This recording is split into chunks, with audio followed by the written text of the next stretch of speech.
card ladder. NBA playoffs. New superstars being born.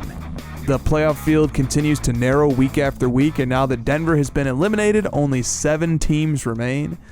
On this show, we approach sports card collecting from multiple points of view, but we are among the handful of hobby content creators who take into consideration the long-term point of view. Several players from the remaining teams are captivating the NBA and card collecting audiences, and I wanted to mention some of these players, 3, and see what we think about their ability to build collector bases for the long term. Let's start with Trae Young of the Atlanta Hawks, who at age 22 is currently in his 3rd season. Although he did not make the cut for the All-Star game this year, he seems to be opening a lot of eyes with his postseason debut. He is 5-3 so far in the playoffs.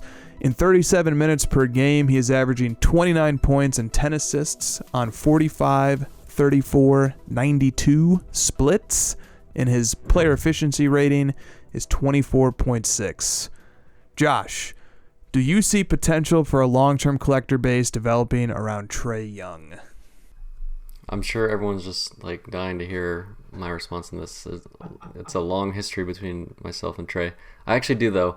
I think he's got a really good shot at having a strong collector base because he's unique. He's got a unique style. Collectors really like something that's unique. You know, you're looking at like Steph Curry, Allen Iverson, Russell Westbrook. These guys bring very unique things to the game that you don't see from other players. So I think that really helps him stand out.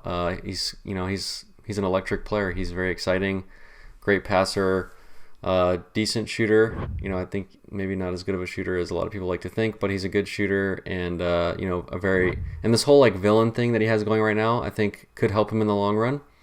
This like New York spitting thing and all these different things. Those are interesting, so I think those could definitely help him build a collector base. And he already has a pretty strong one today. There's a lot of guys that I know that collect him. Also, he's got this sort of like him versus Luka thing with the same rookie year. So some people really like picking the underdog, of the less popular, relative to Luka. There's this sort of like underdog mentality. So he's got that going for him as well. I think Josh hit the nail on the head with the last comment he made regarding the villain. Trae is relevant insofar as it relates to Luka. Yes. Well, what do you expect from a Luka collector, right? Like, come on. But every great hero needs a great villain. And it seems Trae Young is more than willing to play up to the crowd and fill those shoes, those sneakers, if you will. He's going to gain followers because of that. And, he is connected to Luka because of the draft night trade that happened where Atlanta picked Luka for the trade to give him to the Mavericks. So I think that, like, those players will always be connected no matter what they do. So you might as well, like, have one be the villain and one be the hero, depending on your perspective. I'm sure some people are saying Trae's the hero and Luka's the villain. Something about Trae makes people in the hobby relate to him. Maybe it's the size, maybe it's the way he plays, maybe it's the way he looks, but he's very relatable, and people identify with him on a level that doesn't happen all that often. So why is that funny, Steph? Trae Young sucks. Okay, there we go. So just keep it moving. He's not even a good villain.